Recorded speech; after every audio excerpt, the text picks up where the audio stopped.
We've reached another milestone. We are now at 3 years on YouTube, so I thought I'd do a little celebration the best way I know how. Clip show, where I'm looking back some of my favorite moments from the last year, and also tied into my use of music on the channel, because that's something that's really changed the vibe of it, and especially changed the length. So we're going to do that while making our way to the Montreal Ukrainian Festival on the Wandering Cheese Cafe. Stay tuned, everyone.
Montreal Avenue East.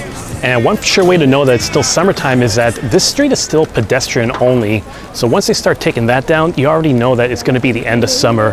And speaking of end of summer, welcome to this next edition of the Wandering Cheese Cafe.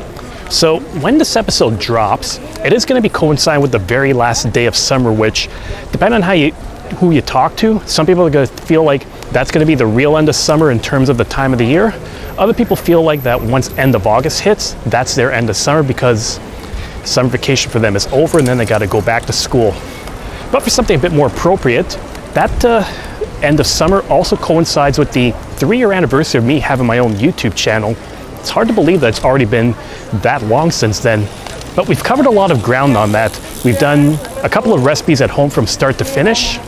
Now time for the taste test, and hopefully this thing goes out well. Oh yeah, so if you want to see, this is your final result.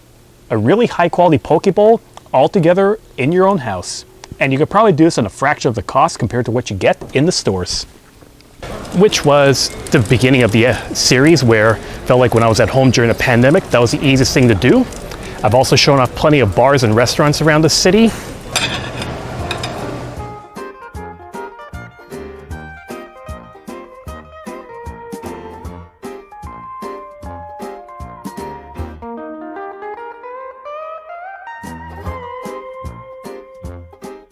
Sometimes tried out a new beer, especially ones that have a very funny name. Well, cheers to the posterior of the Jolly Green Giant, or the Incredible Hulk, or insert any other green dude you could think of. And obviously, having to show off some bad jokes and gags because of the running gags in my life.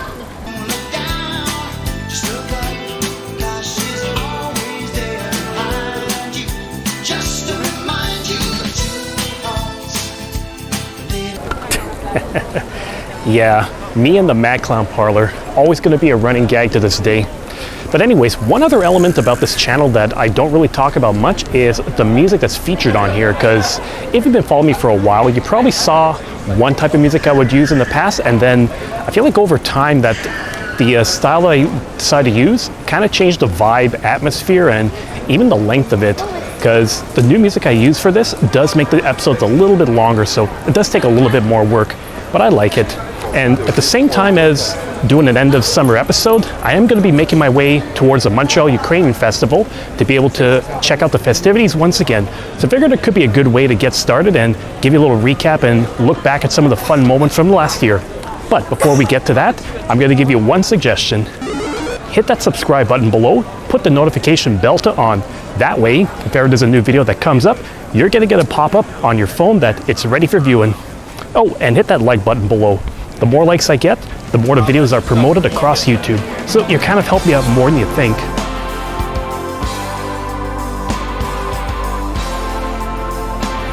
So I've already talked a bit about how I came up with the idea of coming up with my own YouTube channel, but in case you haven't heard about that story yet, I suggest you go revisit episode 100, where I talk about the origins of how I started filming and how it kind of evolved into doing a full-blown channel. If you want, to make it easier, there's a link on the top right corner. You can click on that. But at that time, when I first started doing those episodes, I didn't really have much music that was used in it, just because I was kind of getting used to starting with video editing software and getting myself comfortable with that. Then after a few episodes, I realized that it's actually easier to lay down some music with the video. Of course, I didn't always know what I was doing back then. At the time, I really only used video game music in my stuff, because when I was trying to put some of the actual tunes that I love for gags, that's when I saw something about a copyright claim on these videos. At that point, I didn't realize what that was all about, so I just kind of used video game stuff because I'm a nerd. I like video games, and that'll be kind of fun to reach out to all my gaming friends too and make them think, oh yeah, this is kind of nice. The most obvious example is going to be my opening theme. That's Mystic Cave Zone from Sonic the Hedgehog 2. Classic.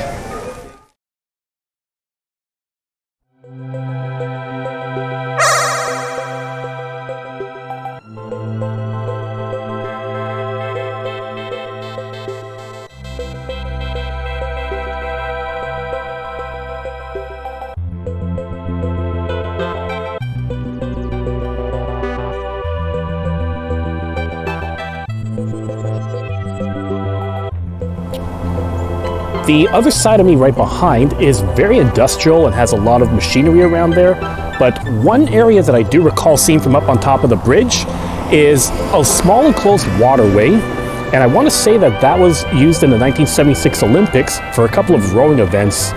That had to have been part of the Notre Dame Island that was constructed for the World's Fair and then eventually for the Olympics. I wish I knew what area around here was non-existent pre-1966-67. I'd have to check a map one day.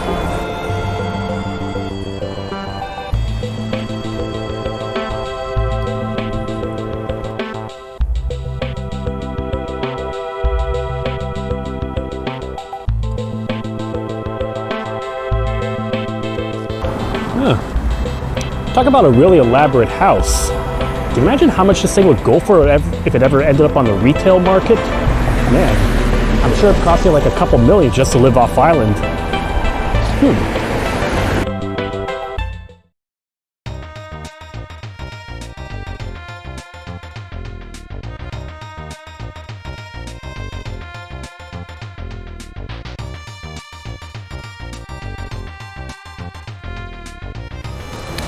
And while I could say that video game music was a big part of my channel's charm at the time, that didn't necessarily mean that I didn't use any actual songs whatsoever, because sometimes I felt like walking around certain areas when I was doing a wander in town meant that certain ones would fit the vibe.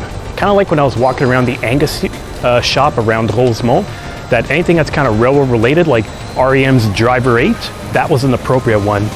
Or sometimes I would have an actual song used because there was a gag that I had in mind. Me trying to make a beer chandelier. I'm never going to get over that. But eventually I kind of realized that the way that it works on YouTube is you can have a copyright strike, which would block your video and get you a strike. But other times, most of the time you get a copyright claim, which means you're not going to be able to get any ad revenue from your videos. You can get it for viewing, but any ad revenue that happens when you're doing that will go to the copyright owner, which means if I use a Pink Floyd song, then whoever owns the copyright to that song is going to be able to get the revenue from that. Some videos will be blocked in certain countries depending on their restrictions, but you know, I've seen the list of some of those countries, and let's just say some of those blockages aren't a big loss.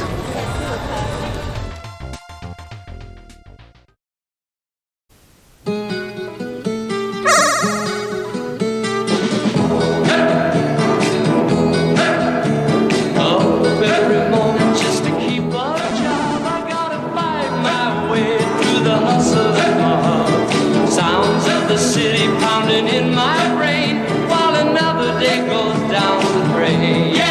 But it's a 5 o'clock the world when the whistle blows.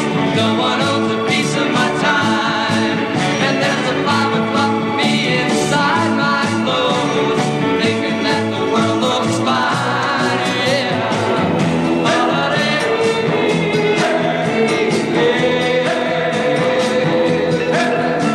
Trading my time for the pay I get, living on money that I ain't made. Gotta make my way, but I live for the end of the day. 'Cause it's a 5 o'clock world when the whistle blows. No one owns a piece of my time, and there's a long-haired girl who waits, I know, who ease my troubled mind. Yeah.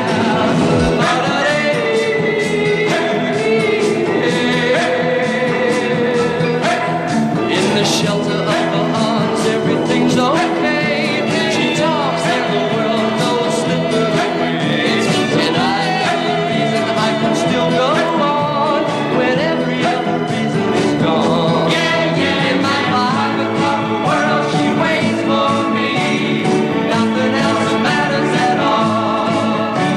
'Cause every time my baby smiles at me, I know that it's all worthwhile. Yeah. But this boy keeps coming around. He's trying to wear my resistance down. Hey, Jimmy, Jimmy, oh, Jimmy Mac, when are you coming back? Jimmy, Jimmy, oh, Jimmy Mac, you better hurry back. Gotta love the iced Americano, another trademark of mine whenever I'm out and about in Montreal or just out and about in general on a summer day. Whenever it's this kind of weather, I do like to take advantage of it. And this place, Tommy Cafe, actually has a few locations that I know of. This one on Mount Royal Avenue East. There's one around the old, like close to Old Montreal that looks really nice. And I remember seeing one that opened recently near the McGill Metro, so it's a nice little chain of fine decor to check out. So the music, about all that. Even with the copyright claims that could happen with the YouTube, the thing that I have to remember too is that I don't do this because I'm trying to make money off of these videos. I'm just doing it to try to share all of my travels, help people explore a little bit of the city, and kind of make it feel like a tourist in the town, and people will be exploring along with me, even if they're not physically here.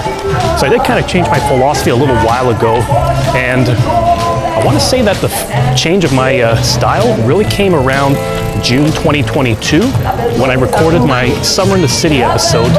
And the funny thing about that is that all it took was me sitting down at the office, listening to this bit of music, and some Loving Spoonful came on. And then I thought, yeah, oldies. Kind of wanted to revisit that for myself personally. And that kind of set the stage for my Summer Oldies Wander series I decided to do last year. And if you want, I'm going to put a card in the top right corner for you for that entire playlist. So it's a long one, but it's definitely one that is fun to revisit again. And also some dance mixes of everything. I think I heard like a dance mix of Every Breath You Take, which, I don't know, seems like it's a sin against humanity. You're never supposed to do that. But I'm not going to be visiting that today. I think I need to go somewhere else for my magic potion. Because yes, people, I do believe in magic. Can we get a tune going on for that as well?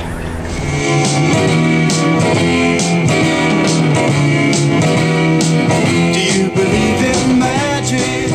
In a young girl's heart, how the music can free her whenever it starts, and it's magic. If the music is groovy, it makes you feel happy like an old-time movie. I'll tell you about the magic and the free your soul, but it's like trying to tell a stranger about a rock and roll. Do you believe in magic?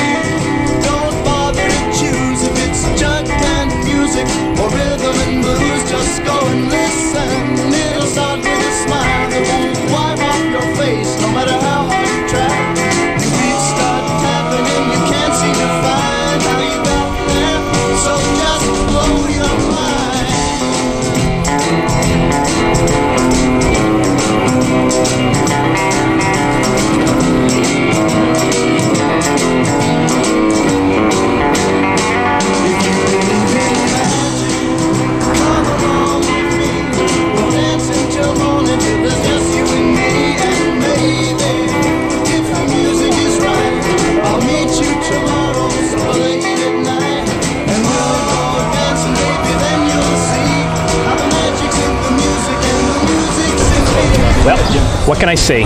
Every time I end up in Old Montreal, there's just something about brewskis that make me think I gotta go get my pint over there.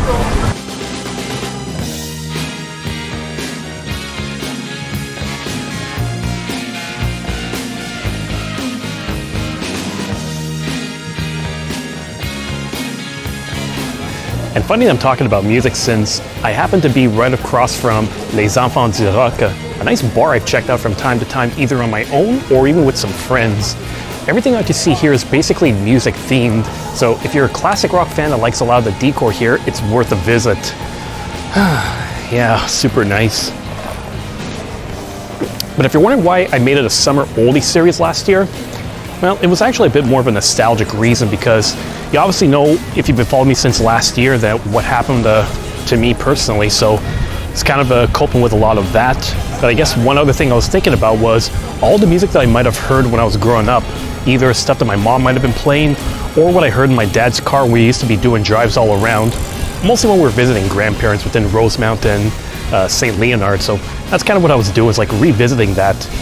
Plus, when you think about it, when you listen to Motown especially, that's one thing that actually stuck with me a lot because there's just something about that vibe that's so innocent, carefree, and almost feels like it's a warm, summery vibe.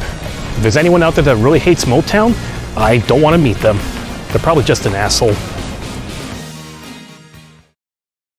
First thing I met was a buzz and the sky with no clouds. The heat was hot and the ground was dry, but the air was full of sound. I've been through the desert on a horse with no name. It felt good to be out of the rain. In the desert, you can remember your name because there ain't no one for to give you no pain.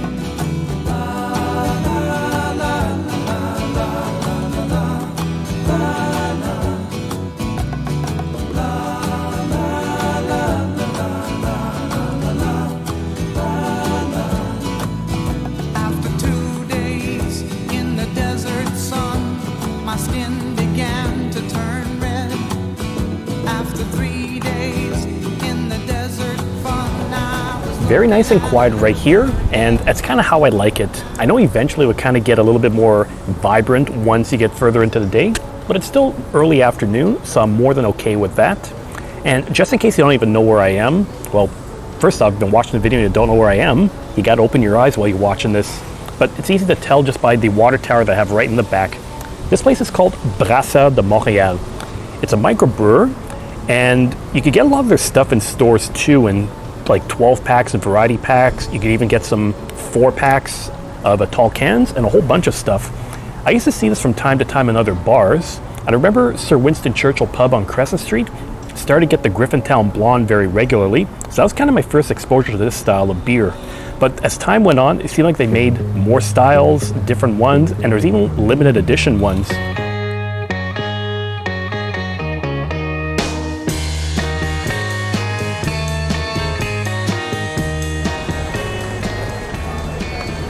Refreshing. Yep.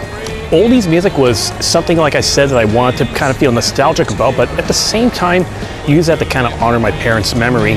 But the truth is that even though that was fun to revisit, I knew there was a lot more music that I could incorporate onto the channel because people who know me well know that I'm a music encyclopedia. In some ways, like I know my styles I like a lot. I'm pretty much all over the map, although I'm not perfect. Like I could go from listening to Led Zeppelin to Frank Zappa to Duran Duran to Spinal Tap. I even listened to William Shatner's solo album for reasons I'm not going to comprehend. But somehow it kind of evolved past the oldies, and then eventually I just felt like when I'm doing my wanders around here, I should just use any music that's on my mind, and also maybe use the music that's super close to me, like show off a bit about what's like what makes the Wandering Yuki when you think of it from a musical perspective. So I kind of like doing this now where I'm at home, but also when I'm out and about. It's like when I'm doing my wanders, I try to be a traveling like musical jukebox, be able to share all my stuff with everybody. I guess sometimes you might need the right motivational music to do it. You know what? I don't do much classical music on this channel. So editor, cue some Ride of the Valkyries.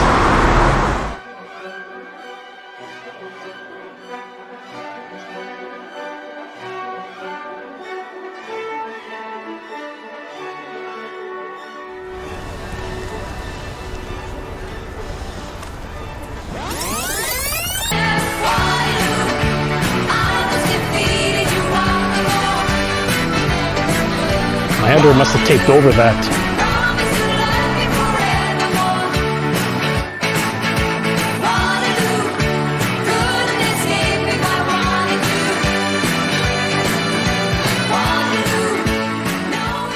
And now I've made my way onto Wellington Street and Verdun. So if you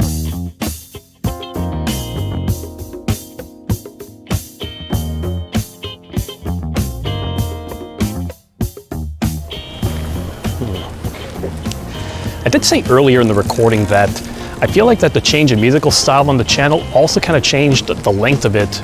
And I feel like that's kind of true because when I look back at my older episodes, my music, my video game stuff had only been for a few seconds for montages and such, but ever since I've been using a lot more real songs, I've kind of wanted to extend my montages of me wandering around or doing stuff around. So I know it's kind of hard to believe that using these songs made me be hard to do a 20-minute episode or less now. I tried to do one kind of shorter recently, thinking I'm going to do less, but because of my wanders, that still made it a bit long. And I feel like that the origin of that had to have been back in August 2022 when I did my episode along Duluth Avenue, or just something about ending that episode with that one Chicago song. Thought this would have been a perfect finale for that, and I kind of wanted to use that song for a little while.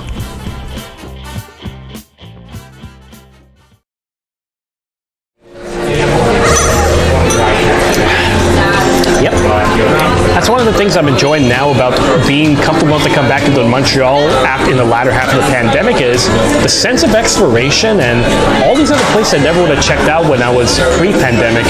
Because like I said earlier in the video, Old Montreal, maybe Crescent Street, mostly downtown Montreal, that's where I would do most of my drinking. But then all this time I was wandering around, I always thought, okay, this seems like a kind of a cozy little terrace to check out. And especially since I've been coming back into various different parts of town, I thought there is so many quaint little bars to check out and enjoy the vibe, the decor, and the atmosphere too. Everything has their own little character as well. And I know, yes, I can have some fun having some beer at home like you saw in my previous videos back when I was locked in, but there's only so much entertainment you can do. Like, worst case scenario, what's going to happen is that you could probably dig for some beer in your yard, maybe find some beer that's hidden up a tree, building a beer can chandelier out of all your drinking trophies, or heaven forbid, decide you want to read some National Pornographic again. Oh, I forgot that actually did happen. Let's get these out of the way. I swear. Sometimes the more I record, the more I have an insurance policy against me. Well, what can you do? Such is life, and such is amusement for everyone. So I'm just gonna finish this off, probably get a little bit of a coffee on the way home, and just enjoy my walk back home. Not completely home, because I'm not that crazy. So that's going to be a cheers for all of you. Thanks for watching this latest edition of the Wander Yuki Cheese Cafe. And if you like what you see, then just be sure to hit that subscribe button below. Give me a thumbs up. And if you have any ideas for a future episode, like an area of Montreal, a bar I could check out, possibly a recipe I could do at home, leave it in the comments section and I'm going to see what I could do. Till then, happy summertime to y'all. Silky smooth. And I wonder if there's lactose in here, because with lactose you get some kind of vitamins, so drinking is not all empty calories. I guess not. Let's be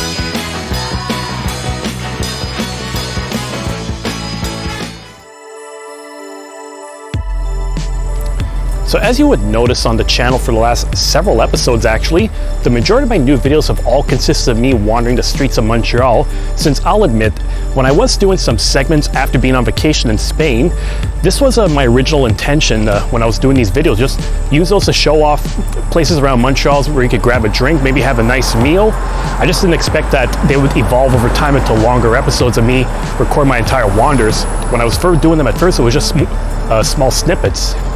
But that doesn't say that I've abandoned cooking episodes completely, because that is my bread and butter. That is how the channel got started.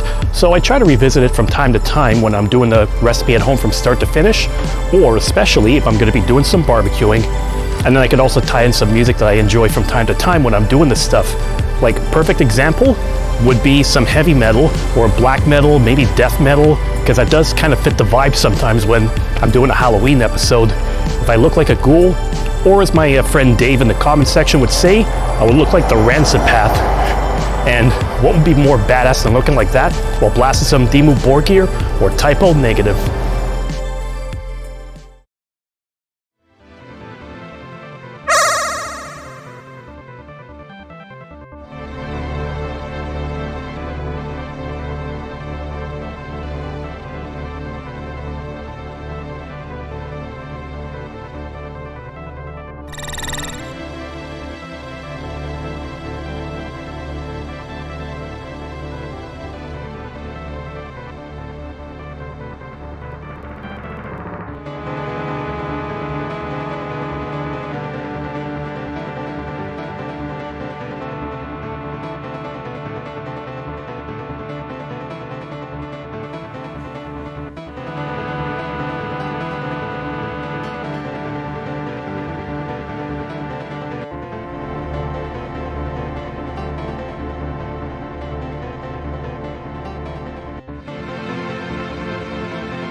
Jesus Christ looks like me.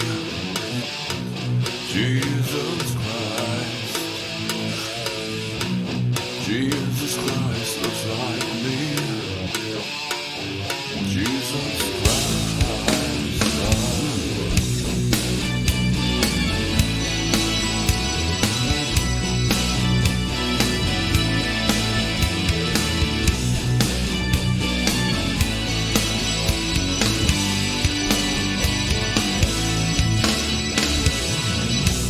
Jesus Christ looks like me.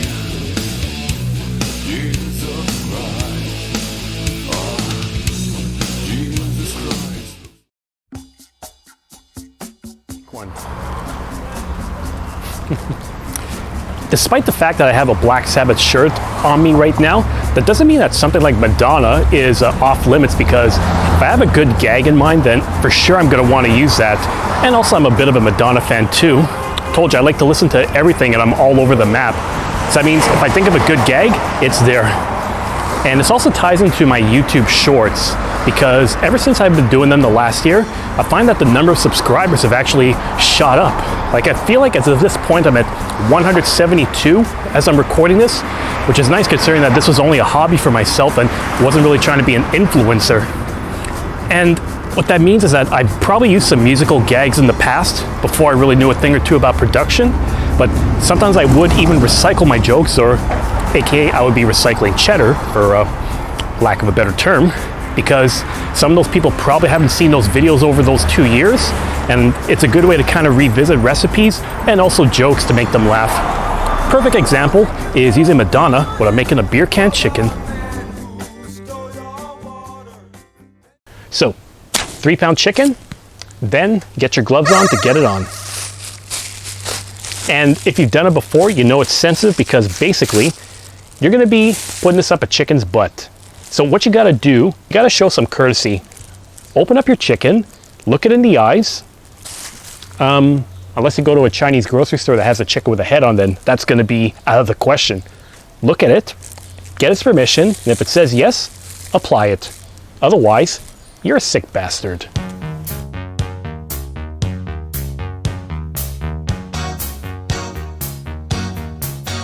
made it through the wilderness. Somehow I made it through. Didn't know how lost I was until I found you. I was beat, incomplete. I'd been had. I was sad and blue, but you made me feel. Yeah, you made me feel shiny and new, like a virgin, touched for the very first time, like a virgin.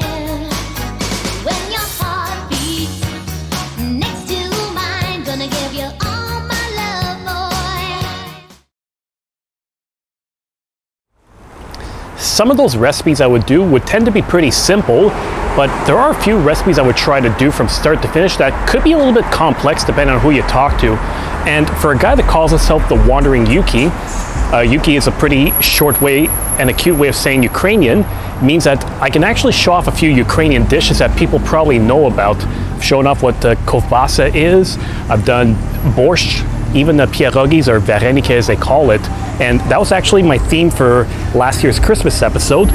That's going to be on the top right corner for you to watch.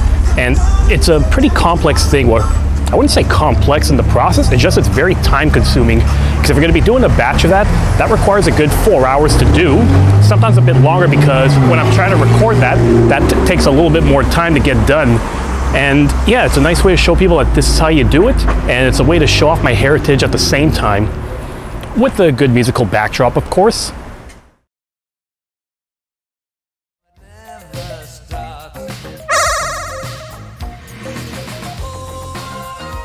Now that's the last pierogi from this batch of dough.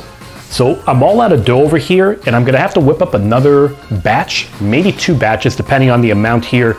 So essentially, like I mentioned, just in case I didn't bring it up, we just keep making dough until you're all out of filling, or until you get bored, whichever comes first. In terms of how much my yield is, normally for this amount of potato filling, I guess for me, I could say that I could get maybe 3 batches of dough prepared, and to extrapolate a little bit more, I could get anywhere between 40 to 60 pierogis on average, depending on how big they are, how much I stuff them, how much I thin them out. So there's a lot of little variables that get involved with that. So I'm gonna go continue this. You're gonna see some bits and pieces of me still preparing that, but it's gonna be a long process, and if I was to record every little step, we'd be here all day, and it'll be the longest vlog ever. I'll just get to this. Make a nice ball of dough. Can we get some kind of a funky nickname for that? Ball of jack? What the hell is a ball of jack?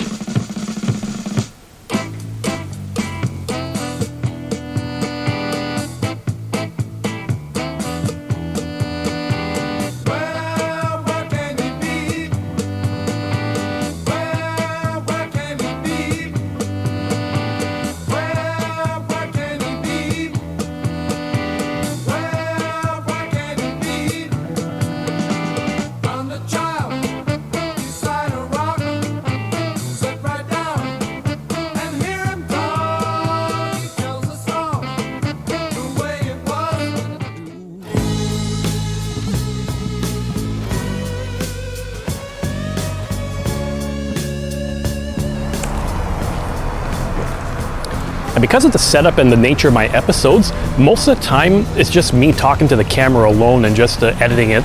But it's on the rare occasion that I might actually be having a few friends that join me for this, or say, hey, why don't we participate in an episode together? So it means that on those occasions, then you'll be able to have us having a drink, maybe a meal, showcasing a few things together, and almost all the time I'll be improvising a joke, or we're just gonna be shooting the shit together on camera. So you might actually get my live feed on that, or like my live take. And also it's another fun thing to do with them because they get to see exactly what kind of process it is to make an episode, because some people will see these videos on YouTube but not realize just how much effort, work, editing all goes into it. And again, they get a sense of that too, like during the recording process before it becomes the final product. but you can also get some other good vitamins from this other beverage I'm going to be doing too. Yep, lo and behold, I'm doing a rare glass of wine on camera. And if I was with some other friends, they would probably be booing me on the spot. And yes, that did happen. Ooh. Right, it's happened again. So you already know my taste in wine. I like a dry, semi-sweet at best, maybe a bit of an oaky flavor, but it's a good one. Something from France, it's called the Côte d'Iron Réserve 2019. It's a good one, I have to say. Nope, that was actually a flashback. Oh, really? Dude, you just activated a trophy. Oh, there you go. Baking up that salad, boy. Baking up that salad? Baking up that salad. I'm glad you're suggesting that. Gotta put your salty pig with some vitamins. I'd say to baking up that sausage and butter up that bacon, but Where's my sausage? Well, actually, I have a big pickle for it. I'm glad you told me. Before the rancid thing goes off. What the hell are you talking about? Dude, you don't have to hack me. You're already here. Own it.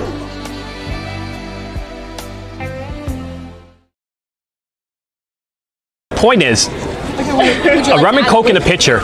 It's weird, but when you think about a Long Island iced tea in a pitcher, it's basically just a bunch of coke, a bunch of alcohol, and maybe not even one iota of iced tea in there. So I guess it kind of makes sense. But given that I've been a microbrewer, I'm not getting any cocktails. I'm going for my legendary New England IPA, the St. Ambroise one. I've done this countless times on the channel before, and I'm having it for the first time right from the source.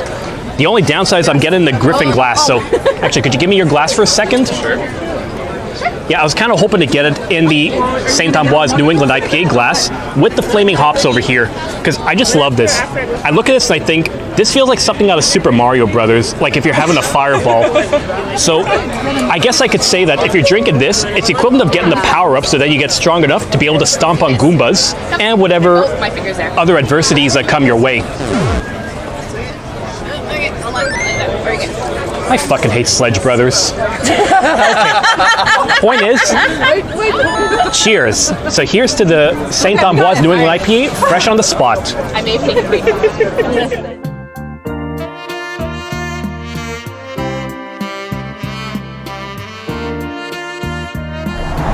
Oh, hooray. A Mad Clown parlor. Just the kind of shit that I need. Fuck Ronald McDonald. I always say to myself that if I'm wandering around the streets and I'm trying to find something new, I wouldn't want to go anywhere just to have a McDonald's. Perfect example, if I was going to Italy or Spain, like in my previous vacations, I wouldn't fly across the Atlantic Ocean to have McDonald's. The only thing that I did was I went to a Starbucks in Milan because that whole place looked like it was like a huge coffee factory. So I had to document that when I was there. But I'm always looking for new stuff to try. And I feel like that one area that I've really documented along the channel is Rosemont, which, for obvious reasons for me, when I was born, we were living around there. I have grandparents, or at least a grandmother that used to live around there. So I have fond memories of visiting that place. So what this channel has done is it lets me explore some of that area with the adult eyes, maybe seeing some stuff I know that would not have existed when they were still around.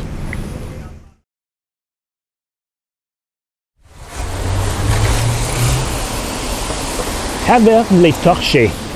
Yeah, that spot I'm more than familiar with, except I knew about the one that was on Mount Royal Avenue East. I did hear about the one along Rosemont Boulevard, so I kind of know where it is, and maybe one of these days I'll check it out to see how different it is from the other one. I'm pretty sure it has a very similar selection of brews on tap, like New England IPA from St. Ambroise, maybe Le Rancid, and etc.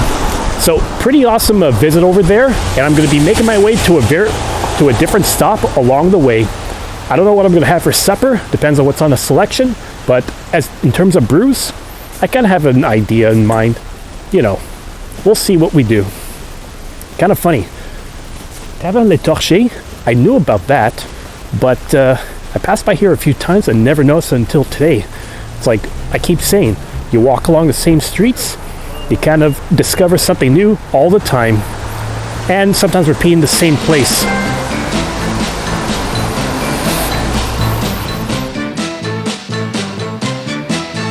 You're sweet, sweet as a honeybee, but like a honeybee stings, you're gonna let my heart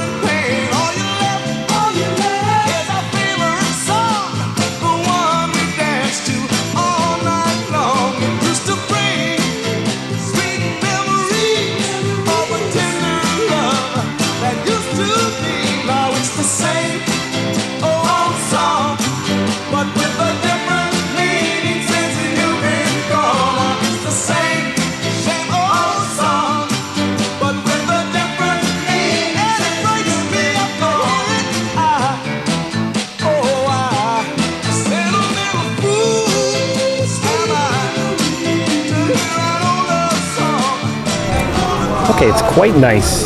So I read about the spot earlier and I thought I have to give it a check out. It's a place that's called Le Rosemont, and they always say it's like sur Rosemont, dans Rosemont. So it's like on Rosemont Boulevard in Rosemont, and it's called Le Rosemont.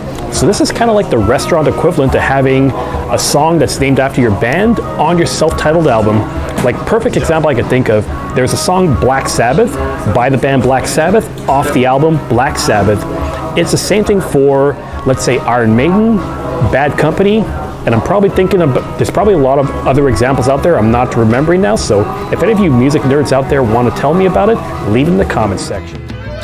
Summer breeze makes me feel fine, blowing through the jasmine. Exploring these areas helps me a lot to find some new restaurants, sometimes bars that have a nice character, but it also goes back into looking at where we grew up and seeing how it's changed over the years, or even trying to retrace family history.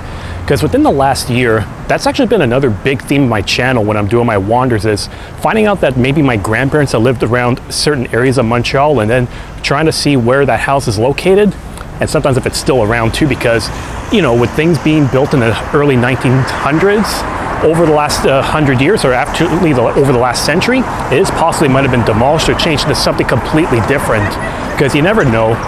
And thanks to my aunt, or a few aunts that have been trying to tell us about what it was like living with my parents or my grandparents, how they came to Canada, and, you know, those little things.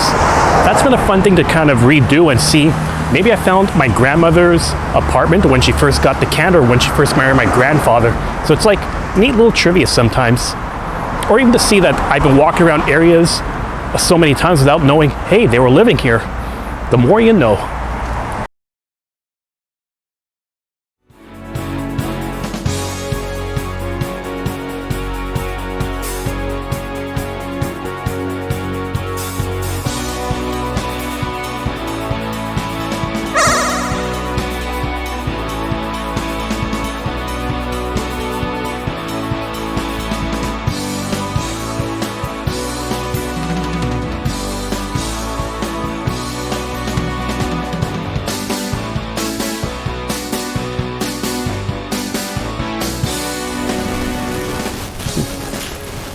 I'm having trouble locating stuff around here today. Oh well. I don't know if the building still exists, but I'll explain a bit what I was trying to do. I got word from my aunt, like one of my aunts who's really trying to retrace our family history, because at least on my mom's side of the family, that seems like there's a lot of gaps of information that we don't know, especially with my grandmother when she came here to Canada after the Second World War II. Yeah, it's another Simpsons reference. Second World War II. Look it up and you'll see what I mean. I mean, after she came here from Poland during the war, after the war, she ended up around, I believe, the plateau. And based on what my aunt was trying to research, seems like that the apartment building around here, or at least the one I thought existed, was the very first one that she rented when she first got married to my grandfather. The grandfather that I never met because he passed away 7 years before I was born. Which is a damn shame, because from what I've heard, I got his personality to a T. Like all the quirkiness, that's a bit where it comes from. But yeah, I wouldn't be able to tell you if this was her first apartment when she came to Canada, but it's still a bit of a gap filled. And I feel like I'm going to want to get more research done on my family and then cover them in future episodes, because it gives me another reason to check out some parts of the city too. And of course, get a nice drink. Hey, that is life.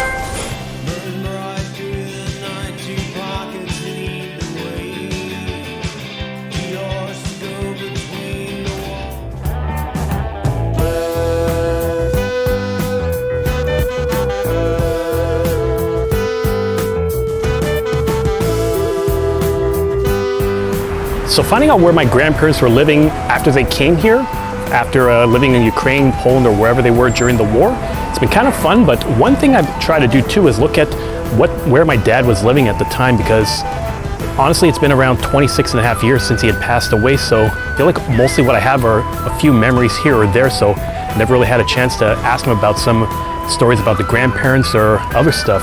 Luckily, I had an aunt who was able to tell me a little bit about where they were living in France before coming to Canada, before like getting into Point St. Charles, the Plateau Montreal, and eventually St. Leonard. So that made a nice little episode back in March when I was trying to commemorate my dad's memory.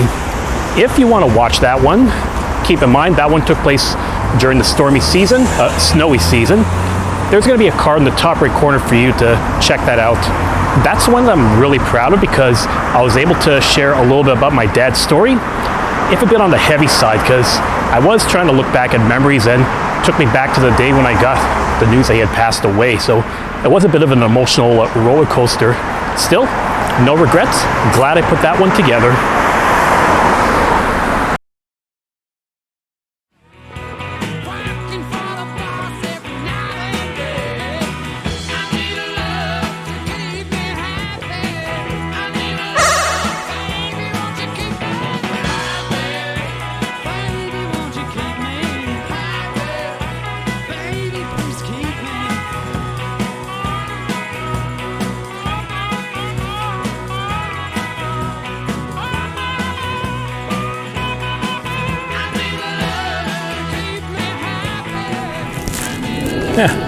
Looking at this shot, and it does look kind of familiar to me.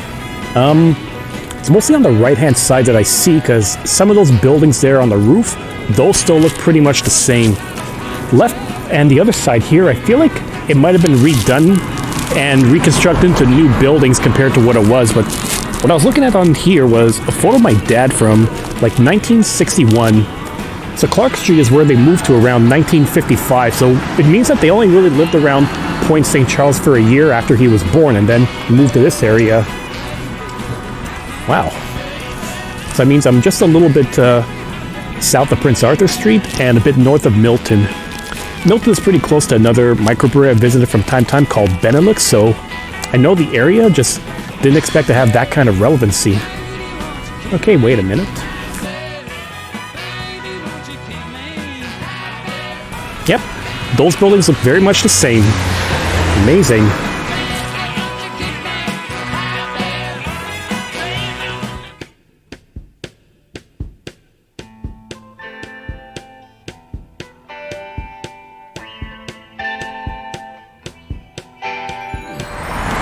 That being said, I'd rather not get too much into the heavy stuff because I know that that was a bit of a downer. I want to do something that's going to be a little more celebratory for the end of summer for us.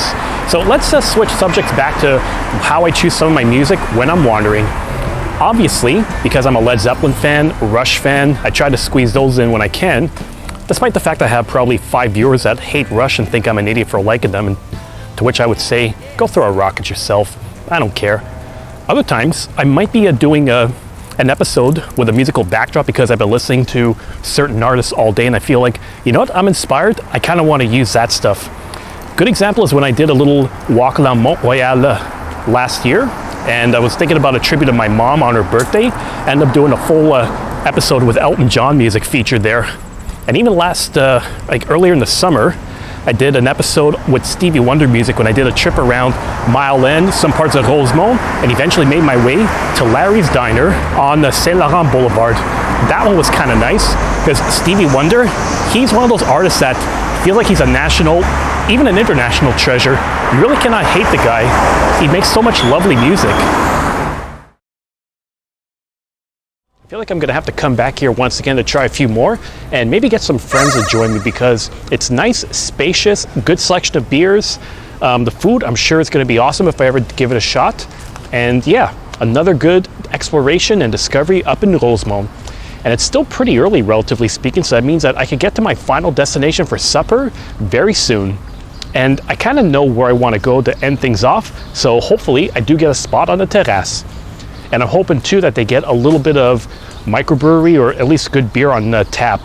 Worst case, I'll do a glass of wine like I did back at the Buvette Beaubien. Yeah, I did Buvette Beaubien in the short, but I feel like I got to do that as a full-blown video one of these days. But we'll see when we get to that.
You know, it's a funny thing that occurred to me too, is that I've had some people that said I should do an episode on all the films that have been had locations filmed in Montreal, which would be kind of nice to do, if a bit on the extensive side, because there are a lot that have taken place around here, some more obvious than others.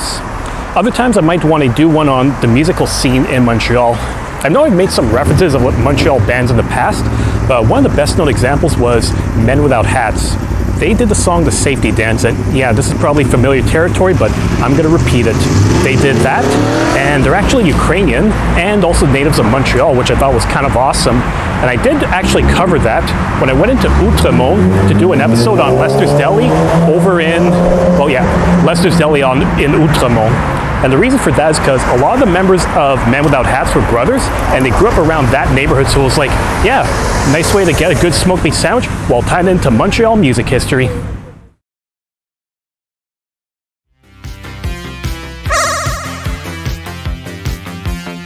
So that Ukrainian connection, Outremont, is actually a musical reference that I remember learning about a little while ago. If you're familiar with the band Men Without Hats, and in case you don't know them by name, they're the ones that did The Safety Dance. So, you know, we can dance if we want to. Early synth pop. They were a Montreal band, and from what I could tell, like some of the members, most of the Doroshuk brothers, like Ivan Doroshuk, he was keyboardist, also the main singer, like he was the face of the band whenever you saw them. So they actually came to Canada from the US, but they're Ukrainian born and actually lived around the Outremont area. So wasn't sure exactly where they came from. But there you go, it's another piece of trivia. And on that trivia, I think I'm starting to get a bit peckish, so it's time for me to make my way to my destination for a nice smoked meat sandwich.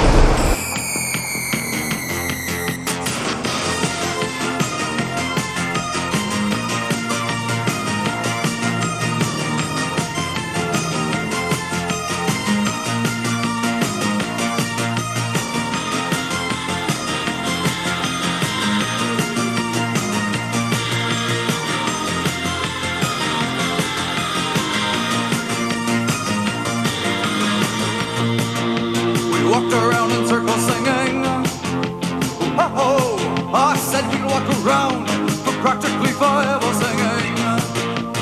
Oh, I said our heads were filled with things that didn't matter anyway. We're singing. Oh, I said we'd walk around for practically forever singing. Oh, I said.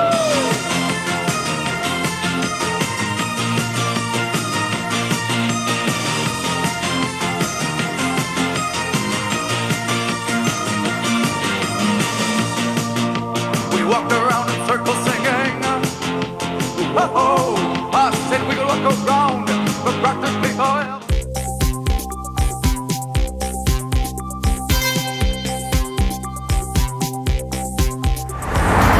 I did kind of realize that I left out one key bit of trivia in that episode when I was trying to edit it, is that you could just know that they're from Montreal.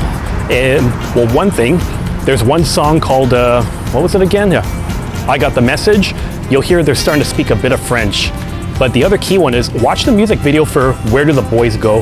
One of the scenes in there is basically a guy who's running around in circles right in front of the orange julep stand while an army of Bonhomme Carnival is starting to approach him, which almost gives me some horror movie vibes when you really think about it, like evil snowmen are going to be overtaking the world.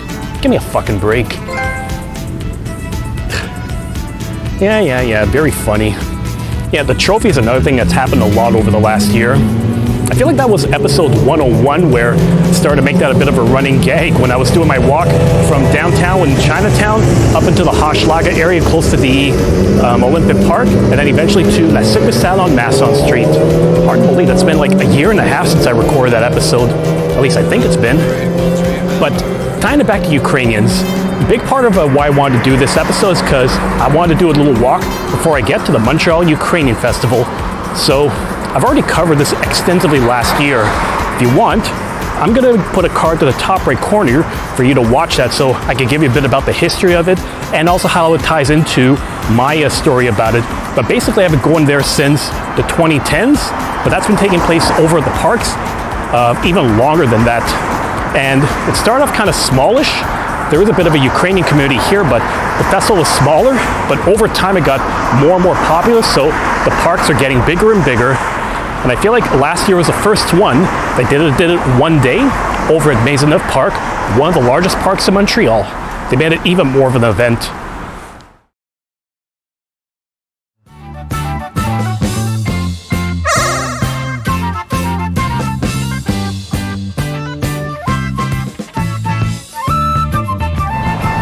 So now I'm along Rosemont Boulevard and I'm going to be getting close to the entrance to the park.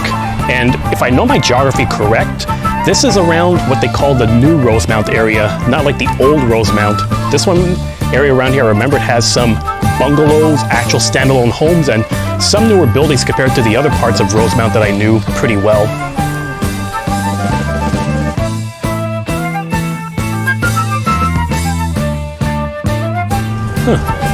Vincent Massey School. I honestly forgot that this actually existed on the island of Montreal because the only point of reference I got is Vincent Massey on the South Shore. Now, going back to the last thing about my part of Ukrainian heritage from growing up, I know that my parents did have some old records of polka music or folk music hidden in the basement, alongside some of George Carlin that I wasn't allowed to listen to back at the time because it did have the 7 words you can't say on TV. And no, I'm not going to repeat them now. If you want to know what those words are, just Google them, thank me later. Or throw a rock at me. But I do recall hearing that on occasion. Like, some of that was actually pretty fun, upbeat, enjoyable. And actually, DJ, can you play some polka for me?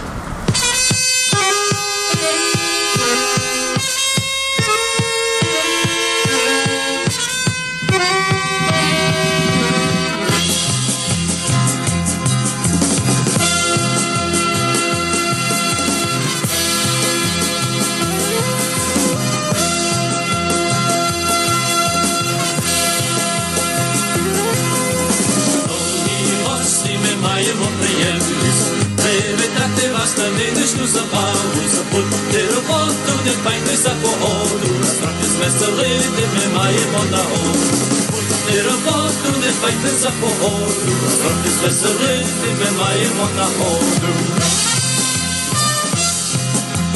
Ми є веселі, веселі часи, трохи будем грати, грати і співати, маємо надію вас трохи звеселити. Ми є веселі, веселі часи, маємо надію вас трохи звеселити. Ми є веселі, A tank? Okay, we're getting into serious business here.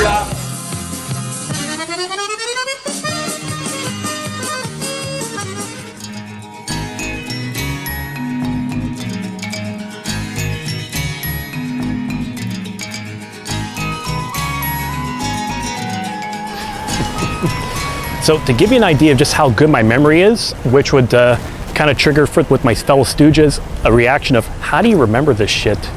I know that when I was doing that segment last year that I had a very specific tune in mind that I wanted to do, because I remember that my parents had some Ukrainian vinyl records at home, and there was one, maybe 2 records I remember them playing a lot, and the song came from that one, so it took a little bit of digging to find that, and also see if I could remember it and find it on YouTube for old time's sake. So that pretty much took me as a blast to the past of that, because I do recall listening to it from time to time. It's a kind of music that's very upbeat, very much you want to have a party. So I thought that was kind of nice.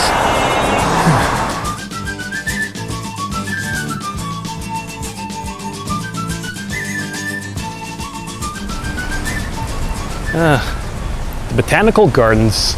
I was just looking at the sign. I saw they're advertising the Chinese Lantern Festival, which is taking place all of September and October, and have been there once in 2017. I just never really documented it except for maybe a few photographs. So who knows, maybe one of these days I could do an episode entirely may walk around there.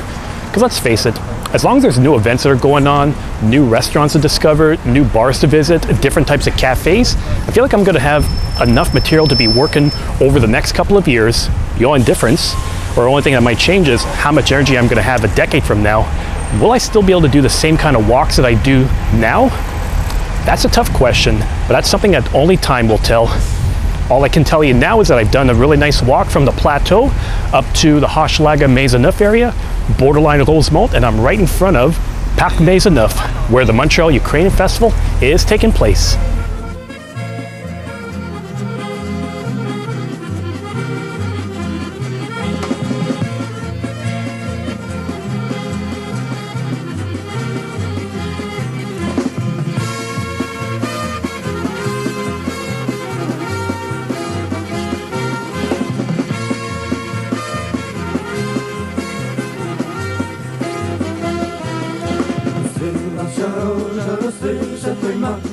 я дівчину, як донський косак. Циганочко моя, коханочко моя, циганочко смовляває, чи любиш ти мене? Циганочко моя, коханочко моя, циганочко смовляває, чи любиш ти мене?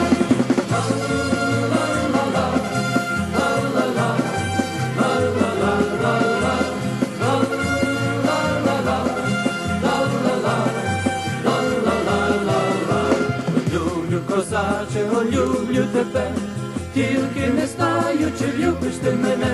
Циганочко моя, коханочко моя, циганочко смовляває, чи любиш ти мене? Циганочко моя, коханочко моя. As you can see, the turnout over here is looking quite nice. It was a little bit quieter when I got here around 2 p.m. or 2:30, sometime around then. But as I expected, the crowds are going to pick up a little bit more towards mid-afternoon to late afternoon. And I imagine like if you're going to stick around until closing, this is when you're going to find everybody coming here for the live shows and the other performances. Almost a bit like the jazz festival. That one, you'll get a good, decent turnout in the afternoon, but everybody comes out at night as usual. And of course, if I'm going to be around here, I had to get one of my favorite brews. Well, actually, the only brew I can get when I'm around. It's not. Yeah, the volume's actually getting kind of loud because of the singing, but what can you do? I'm doing Volia, and it's from the La Brosse microbrewery that's located in Pointe Claire. So Volia is supposed to be Ukrainian for will, or like willpower, strength, determination. It just seems like it's an appropriate adjective because you kind of have to have willpower after everything that that country's been through. You got to keep up. Always look on the bright side of life, especially if you're a Monty Python fan. Cheers, everyone, and Slava Ukraina. Yep, still as good as I remembered it. And once again, lovely beer. It's not quite Lvivsky like you could get in Ukraine, but it comes close to that.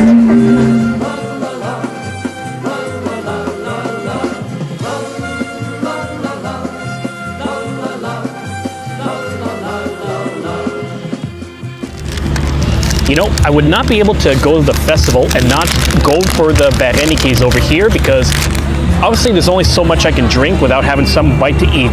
And luckily, they do this homemade over here. Right in front of where I'm filming right now is a little assembly line where they keep making these all day long. You're able to go to the lineup, you get these nice potato and cheese ones with sour cream on it. And once again, I have to point out that sour cream is always a traditional way of doing this.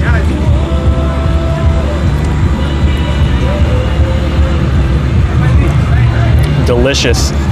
Yeah, I know how to make them at home, but it's a case of since I'm over here, I may as well get them fresh on the spot because it's a beautiful way to partake in Ukrainian culture and partake in the very end of summer, which is a really nice summer when I think about it because I've explored a lot, did some of my usual stomping grounds, explored some new areas of Montreal, tried out new bars, restaurants, cannot complain. And there's still going to be plenty to do for the rest of the year and going into next year when it's summertime and I'll be able to film whether rain, shy, hail, sleet, day or night. I tend not to do too much nighttime only because with this camera it's hard to get a decent night shot without a backlight and that would kind of look weird on the streets. But I will say while I'm munching on this, thanks for watching this latest edition of the Wanryuki Cheese Cafe, my 3-year anniversary. So once again, thanks for supporting me all these years. And if you like what you see, just be sure to hit that subscribe button below and wait, subscribe button? Hey, give me the banner. There you go, that's better. So yeah, give that like button a hit, like this video, and let me know if you have any other ideas for future episodes in the comment section. Till then, enjoy the rest of your summer, everybody.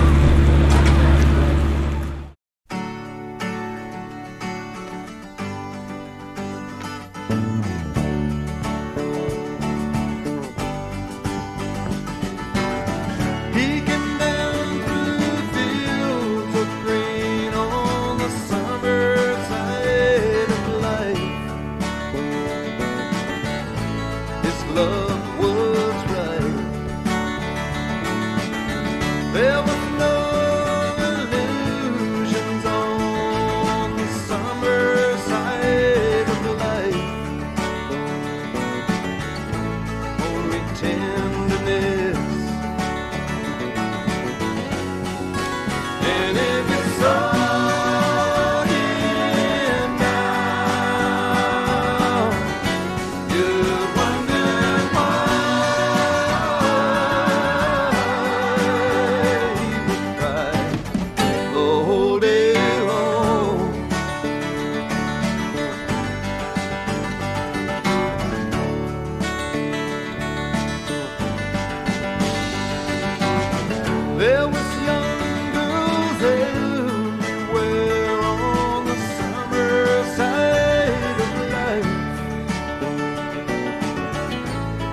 talked over.